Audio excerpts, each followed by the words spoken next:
En ce mercredi après-midi, cette journée sur la place Carnot ressemble à n'importe quelle autre de l'année au Puy-en-Velay. Ou presque. En effet, une poignée d'irréductibles forains sont installés au bout de la place depuis lundi, et ceci pour une quinzaine de jours. Ce sont en quelque sorte les préliminaires de la vogue d'octobre du Puy-en-Velay, mais cette mini-vogue de Saint-Laurent perd continuellement de l'ampleur et ainsi de la fréquentation. L'intérêt d'un micro-événement forain en cet emplacement paraît ainsi discutable.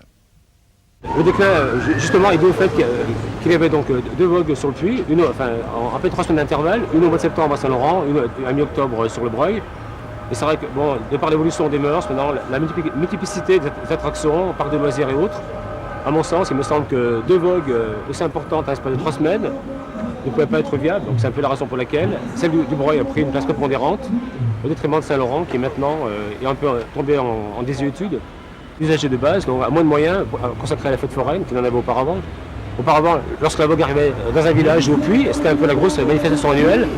Maintenant, de par le développement des différents moyens multimédia, pas d'attractions et autres, c'est un peu la raison pour laquelle la vogue est moins attendue qu'auparavant par les citoyens de la ville. D'accord.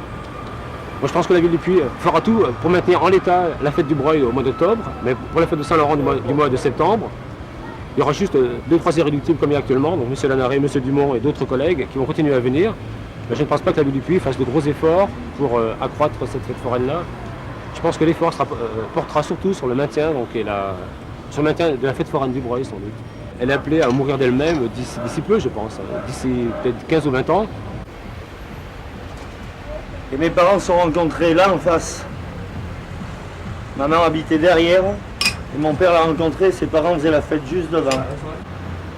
Donc il y a un peu d'histoire à Saint-Laurent, on y a grandi. On fabrique des bonbons, je vous dis, depuis 60 ans ici, ça me permet de m'avancer pour la fête du Breuil, qui est évidemment plus importante que celle-ci. C'était la première partie et qui reste heureusement fort présente pour la Toussaint à partir de début octobre, mi-octobre sur le Breuil.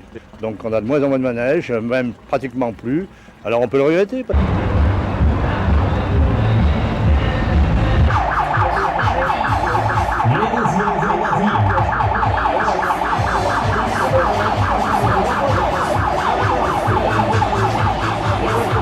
Attendant leurs enfants qui font des tours de manège et qui gagnent le pompon à chaque fois, on profite de temps en temps pour venir soit se réchauffer, soit boire une petite boisson fraîche en fonction du temps, qui n'est pas trop mauvais en ce moment.